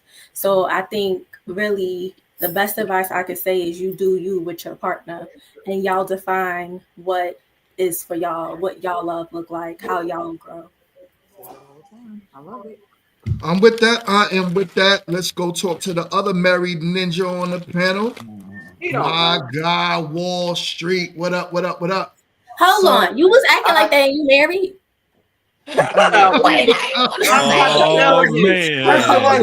What I did? You married? I was speaking from previous experience. I am a certified. You might need to be healed from that, bro. I'm a certified woe She's whisperer. better certified to answer this. I'm trying to. He'll hold the door for respect the nobody. Algorithm, right?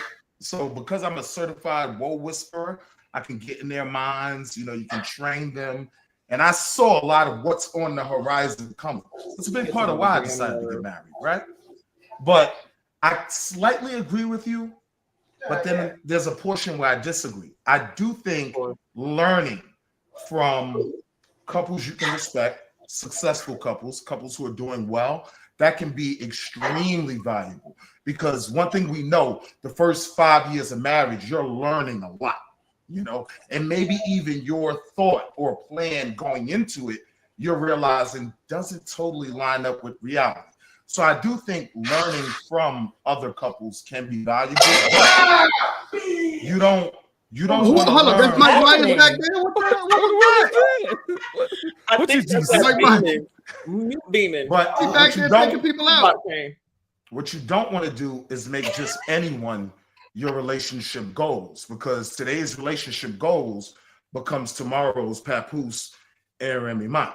So you don't want to get fixated on anyone else, especially couples who haven't proven to be successful. So you want to put yourself around some old heads so you could ask some questions. If a woman's goals was ever papoose and Remy Ma, you just know you should probably put a condom on for you. Oh, Black, you already know they was Black love, blockchain, yes. I don't know. Black love should not. Wall Street, don't ever do that again in your life. Why does Black love always have to have some element of struggle involved in it? We know that's a normal. Black love gotta hurt.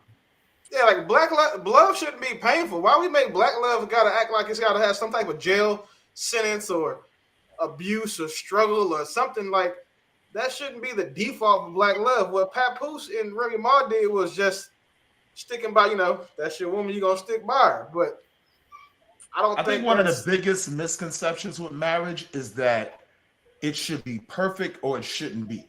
A lot of people go, "Oh, you're not happy every day? Why you dealing with him, child?" I would go, and then you got your bro. Yo, bro, you dealing with that? Yo, I'm getting out of here. A lot of people have this. It comes from a mind of codependency. Yeah, people don't allow others to have autonomy in their relationships. Yeah, that too. Well, that was one of the reasons why. So when I was married and I took it serious, that's something that I picked up from coming from her mother. Was that she was like, "Oh, I don't know how you gonna deal with him being gone all the time." And me sitting here listening to it, I'm like, "Ma'am, your daughter's in the military too. She's gonna be gone a lot." But whatever. And she was like, "Cause yeah, when he gone, you're gonna want company, and I don't see how it's gonna work." So understanding that was like her number one sounding board. In my mind, it started the clock. Like, you know what? This probably ain't was her mother married? Like, was her mother and father together? Hell no. See, that's because that's who she shouldn't have been listening to. I feel like as a married person, like, I don't discount my single friends' opinions, right? But there are certain things that they haven't experience, right? Because Lord knows when I was dating, I could run, right? I'm out, 2 fingers, it get crazy, right? But when you marry, there's supposed to be a little extra consideration there, a little for better, for worse, you know, that you're supposed to work through. So I do think there's a lot of value in what you said. I feel like your name is Will too, right? Great hoodie. Wait, Uma said, "Oh, is Uma Mexican?" I thought she was Indian. Shut it up. She switches up every Tuesday. Come on now, you know better. What y'all talking about? All love, Uma. All love, Uma. Keep going. I feel like there's value in what you said and like surrounding yourself with other married couples, right? And other married couples that have gone through some things, right? That they can like support you through it, right?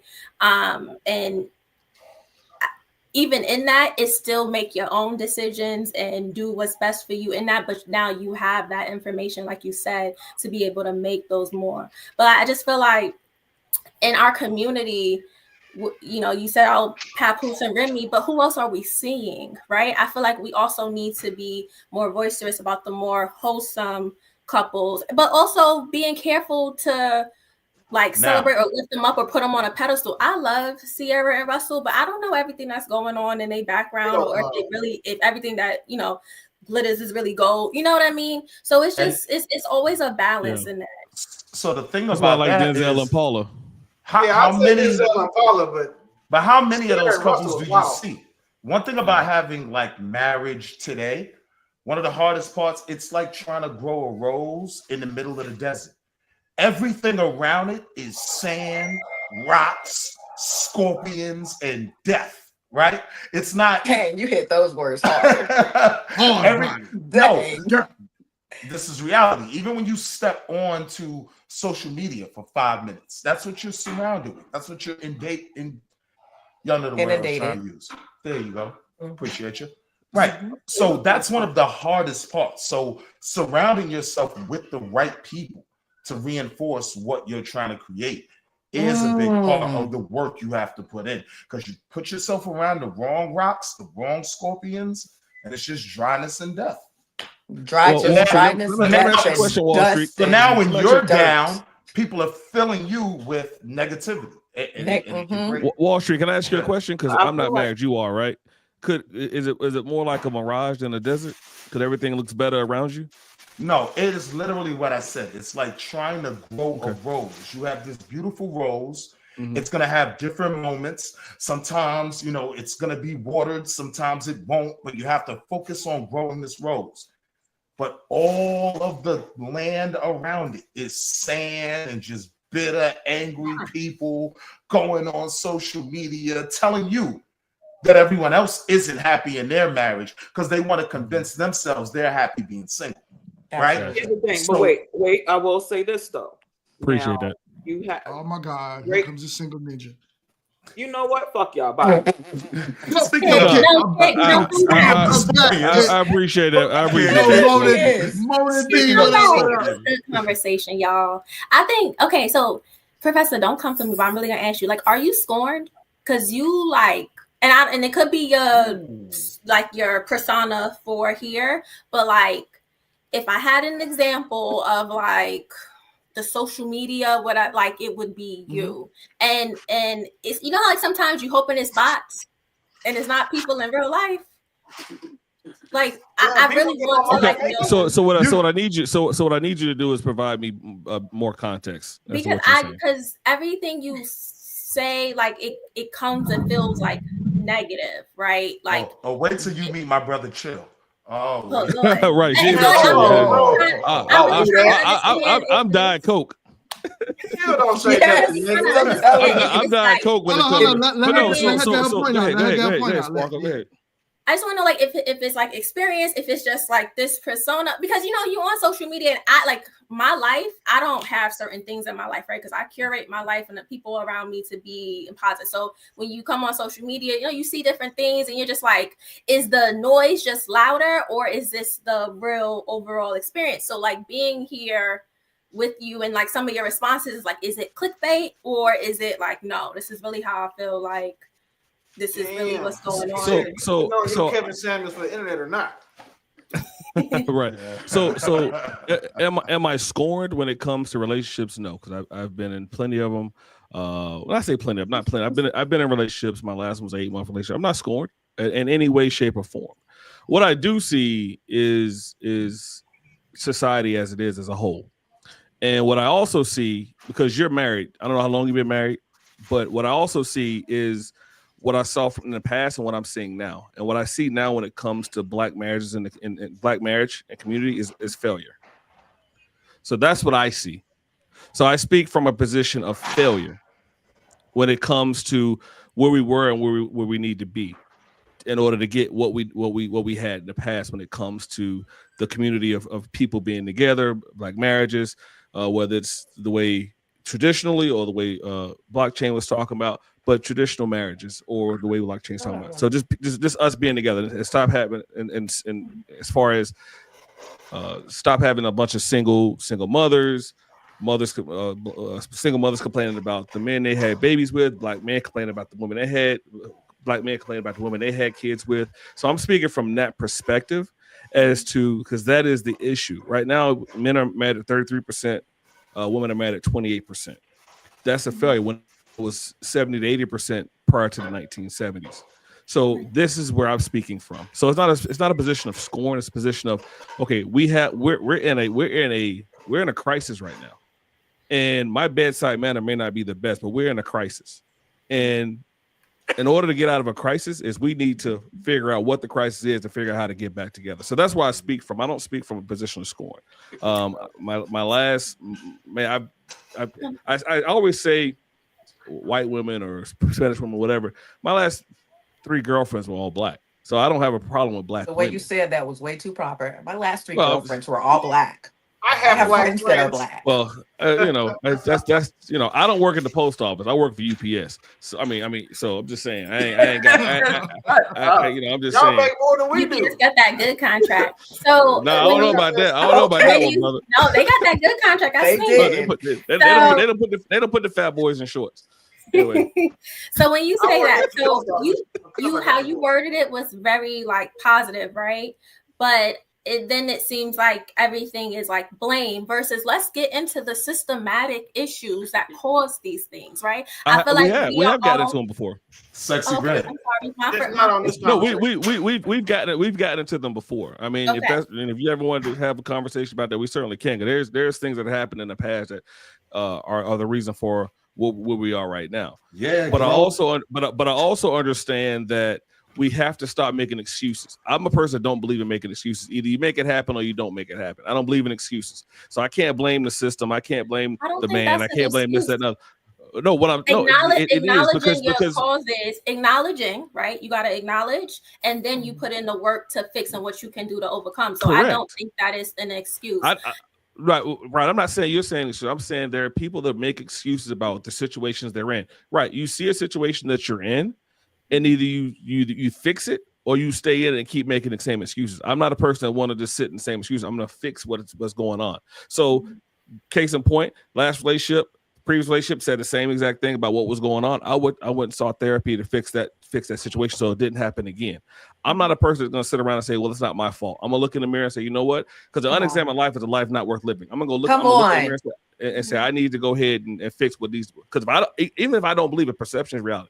So even if I don't believe it, someone else is believing it. And if it's affecting my relationships with them. So I need to look in the mirror and go fix it. So that's what I go do. Some people do not do that.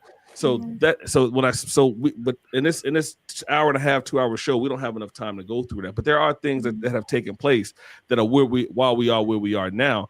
But I can't use that as an excuse as to why we can't become what we were in the past.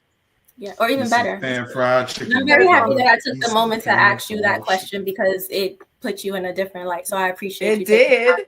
I will say this. Hey, I need all the light I can get because I'm a dark. No, go ahead.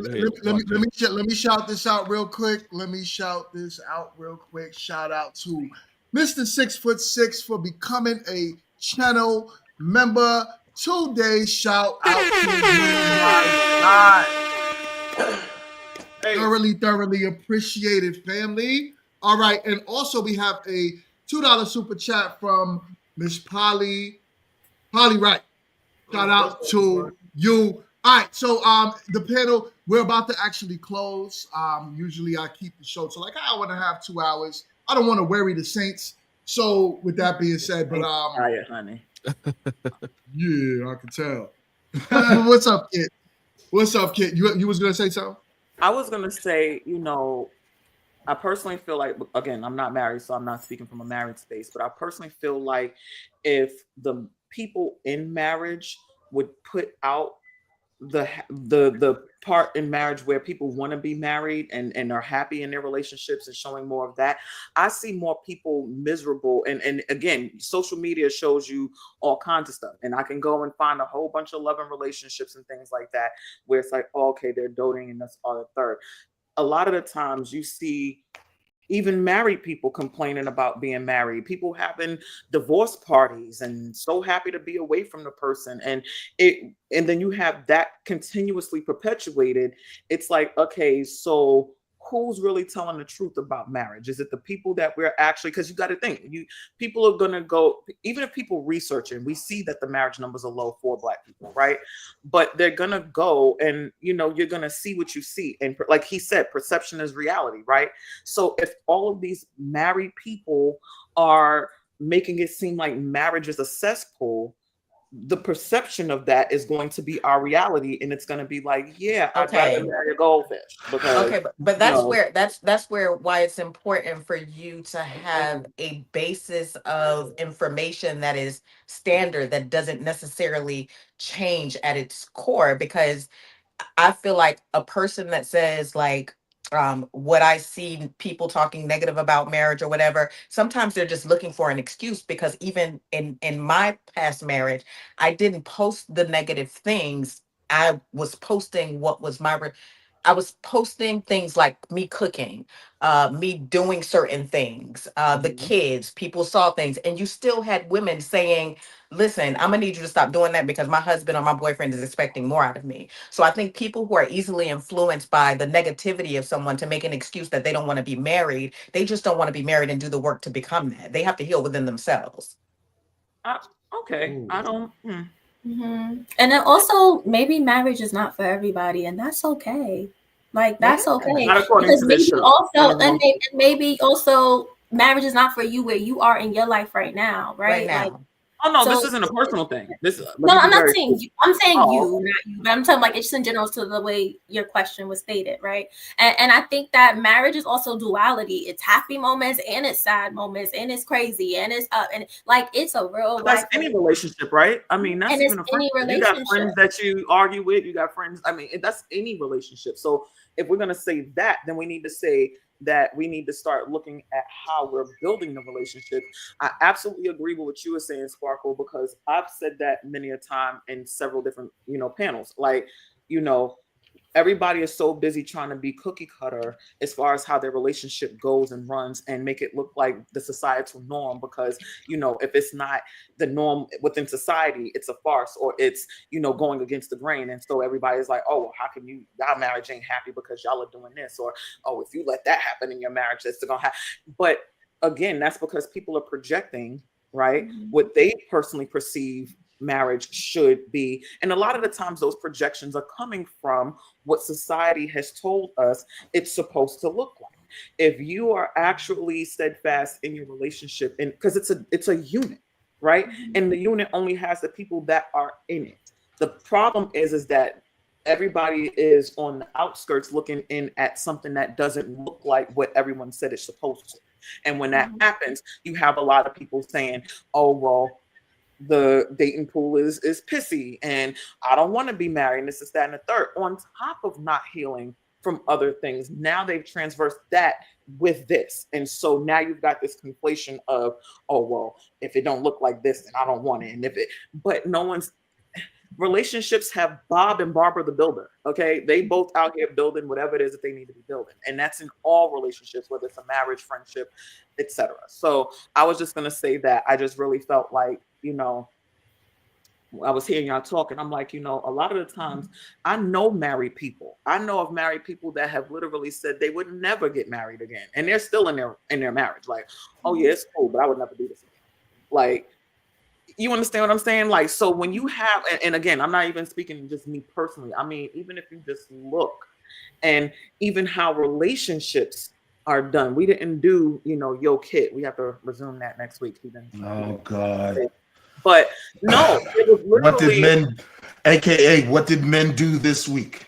Yo Kit. Oh, I can tell you. Actually, y'all need to handle that personal friendship stuff off the doggone camera. First things Y'all first, gonna get both of us into it, and I'm gonna be on Kit's side. Thank you. So shut up, Flapjacks. So again, yes, he's quite flat in the back. Ain't got nothing, no nonsense at all. Mind your business. Ain't got a fight. That's my Irish side. That's my Irish side. Look, these are my Irish hairs right here. I got Irish in my blood. Go ahead. Oh man, so aggravating. I swear. But what was I about to say? See, stop talking to me. But what I was gonna say is this: boiled potatoes. What happened? So what happened was, imagine being in a relationship with somebody for 4 years, right? Now, granted, this is a little more seedy of a relationship. Just to give you a really quick background. Apparently the man deals in street pharmaceuticals, and this young lady not wanting her man to go and get like another strike or have to do more time because she hasn't done anything, had any problems, was like, you know what, I'm gonna do that. I'm gonna take the hit for you. Now they're thinking that she's gonna get off because she's never had any issues. No, the judge gives her 2 years and she loses her job. So when that happens, he's supposed to be visiting her. He only visits her like twice because he claims it's too far. But then, miraculously, he meets someone else. Now, long story short, this man done got the landlord to put the apartment in his name so he could still pay the rent and live there. The girl is still in jail. He got a new girl pregnant, got her living in there, told the girl that the other woman was dead, and then decided to say, how do I fix this? Because I'm in this relationship and whatever. And you know what? This is my last time on a panel with either one of those assholes. So, man, what I do? Not you. The other two. I love. Look, Willie. Look, blockchain. We have been around the world and back. We have. We're good. I'm talking about Raggedy and Bunbina over there in the corner. All right, my bad. I was hit dog hollering that time. That's my fault. That's cool. It ain't you, boo. We good in the streets. But anyway, the man literally was asking, how does he break it to the woman that's in jail who gets out in August, that he has moved on, got a new woman that's wearing her clothes because she thinks that the woman is dead. And how does he tell the girlfriend that, oh no, she's still alive, but I took over all of her shit and this is hers? Was that on the next episode of What Did Men Do? Yeah, so hold on. She just created her own episode. No, I've heard this before. Right. No, Yeah. what I said all of that to say is that you have these kinds of individuals doing these things, right? You're not really getting, again, social media is how we get our news, how we get everything. You're not getting nearly half of the happy, this is why we should do this. You have to like literally seek that out. Like you have to like change your algorithm and put happy marriages and all kind of stuff to even make that happen. But again, for the most part, that's not going to be happening. And so when you don't have the influx of happy relationships and happy marriages coming in, and all you see is like the negative, it feeds into the psyche. Like, okay, well, if they don't even want to be married and they're doing it, why would we want to do it as single people? And that's all I'm saying. I mean, I just feel like if marriage is supposed to be this ticket thing to do, and again, like you said, it's not for everyone, then at least marriage should be seen in a light that should be something to do. And not like, again, divorce parties happen all the time. Like, but then maybe you do need to curate your surroundings, your timeline. Take the time to do that, right? That's manifesting, right? I'm friends with a married asshole that's right in the corner. You didn't even know he was married until he said that. Why? Very valid. So I mean, I have a lot of married friends. What involved my trolling in this? Let me troll my troll. Don't involve. You got a man. You got a woman to marry you. Would you look at the time? Oh, GMP, it's time to hit the horns. It's time to go. No, I just 15 minutes. Hold up. I think it's really disingenuous to say that you need to curate your space and friends, because you can't. What your friends have going on has nothing to do with you. I have the same 5 friends that I had when I was 2. They're all married now. I'm not. But when they weren't married and I didn't treat them differently. I didn't say, oh, well, let me not have you. Nobody said that has something to do with treating people differently. If you said curate your space. and I didn't treat them differently. I didn't curate my space to say, well, since these guys aren't my friends, they're not married, they can't be my friends right now. I think it's more important to keep good people around you, regardless of what their intentions are, because me knowing that like the friends I have now, they were the same friends that I had when I was married. They weren't trying to have me out there in the streets chasing women. They weren't out trying to have me disrespecting my wife. They actually respected the fact that I was married and left me alone while they went to go be male escorts. Right? So we didn't have anything. So why did curating your space mean cut? I'm almost done, I promise. I promise you'll friends? get a chance to talk, but it's going to be after I finish. Like, I had this thing where it was one of those times where, like, now that I'm the single one, I have to do the same thing with them. Like, and I noticed that all of my friends, when they're married, one thing they have that I don't is a default. Like, you know what I'm saying? It's crazy that on most of my legal documents, my attorney is who I have listed there. Me and Mingo had a conversation way back when we first connected. He was like, man, you got a lot going on like that. I'm like, yeah, that's cool, bro. But you know what you have that I don't? A family. Like, you have a wife at home with your kids, a household that you get to build and invest in. You have a default. For me, my default is typically myself or my children, right? So having that default is probably one of the biggest benefits of marriage that a man will have. Like that default to who you have to consider first. That default, like, hey, I have someone who's also going to consider me. The default that you have a plan for. Like, you get to know one woman. It's a billion women I have access to. But having access to one or a unit of 2 or 3 or whatever, however we decide to do that, having that as a default is probably like the most valuable thing in a marriage for me, or most men that typically value marriage. It's not like having someone to cook and clean and all that stuff. We pay for that. My housekeeper is $1,000 a month before I worked at the post office, right? Like the chef was $1,000 a week again before I worked at the post office. I don't want my woman doing those things. I'd still rather pay for my woman, like I call it my default, to have her time freed up to spend with me so we can go do other things. It takes 2 or 3 hours a day to cook. And I'm saying, so if I can free that time up, I will. But I don't have a default now, so I pay for those. Well, I used to pay for those things. I'm a 9-to-5 guy now. And I think a lot of the times men miss and women don't understand that, like, you guys, when y'all talk about what makes you a good wife, you lead with shit that makes you a good employee. I'm honest. I'm hardworking. I'm ambitious. I work hard. I don't lie. Like, that makes you a good person. But what makes that man want to make you his default? Which is, being someone who's nurturing, supportive of him, appreciates him, respects him, is a soft landing space for him. I'm not going to say a safe space because men, it's always dangerous for us. But having that soft landing space, like, I know that when I go home, I get to lay on my woman's ass. That makes me happy. It's a soft landing space for me. After I've been out slaying dragons and trying to conquer the world for her and our kids, I know that when I get home, I have that woman at default waiting for me. That's what the value, I think, of marriage is. And I think that when we talk about it, too many dudes or too many women who aren't married and too many men who can't marry the women they want have these conversations, and they have the loudest voices, which is why we keep having conversations about the same, intricacies of the value of a dating or value of relationships, all these circular ass conversations. That's real. That's real. So check it. Y'all know I'm not trying to get into no overtime today because I have a meeting that I'm supposed to be joining. But even with that being said, y'all, this was a great show. Thank y'all so much for joining. Here, do me a favor, y'all. Everyone on the panel, stay in the back room. Don't hang up. And before we go, make sure y'all hit the like button. Hit the like button before y'all leave. Let's get this show out in the algorithm. Team Charles. Also, stay tuned for Meet to Marry episode 3. Team Coming Charles. to you soon. Team Charles. Oh, yeah, that's your boy. Hey, we'll find out what happened with Charles on the reunion, right?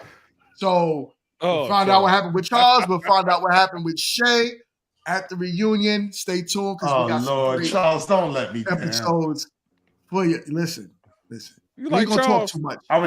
I was rooting for him, but I'm gonna just wait. I don't care what nobody say. I'm waiting for episode 6. I think we're all waiting for episode 6. I was rolling with Charles and Jack Bay. I was rocking with episode 2 was my favorite.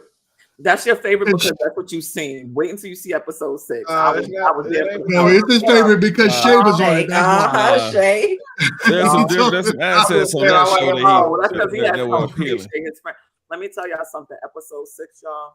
Oh, Kid, not too much. Not too I much. just said O.M. Jesus. I'm telling the Hey, people. can I get like a private screening of, you know what I'm saying, the rest of these episodes real quick? Oh, you know, you part of the team anyway, man. So whenever you ready, we got you. February Hey, 2nd, I can't wait to see y'all. On the reunion, you got to make sure you wear a vest, Wall Street. I got you. A bulletproof vest? Since you're a Charles fan. Oh man. Oh, No, since you're a Charles fan, they got to wear a puffer vest. No spoilers. No spoilers. Hey, no spoilers. He wore a puffer vest on the show. So you talking about Chris? No, Chris had the Oh, that's puffy Chris. vest Oh, you on. talking about Charles? Oh, you Oz got had the suit on. You got to wear a tailored suit then. You got to wear a tailored suit. Yeah.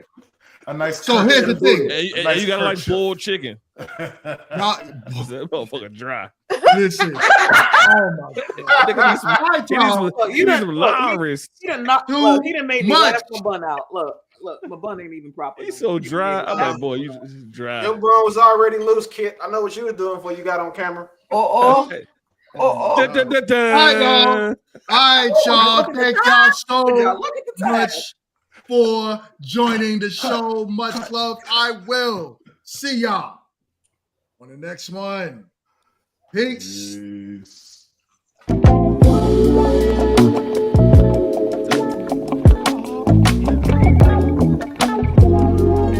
Hey.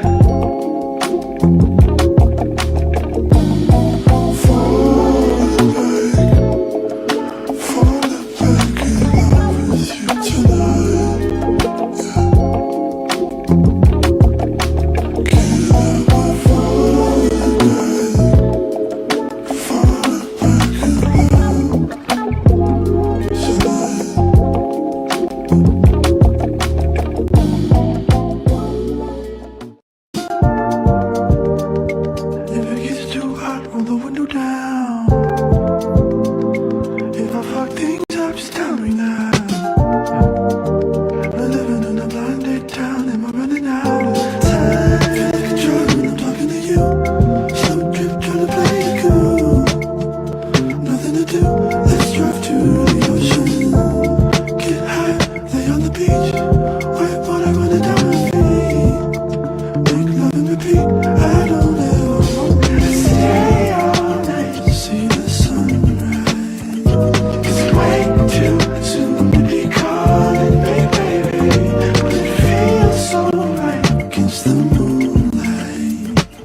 Deep sea diving head first, don't save me. Is there something I can say?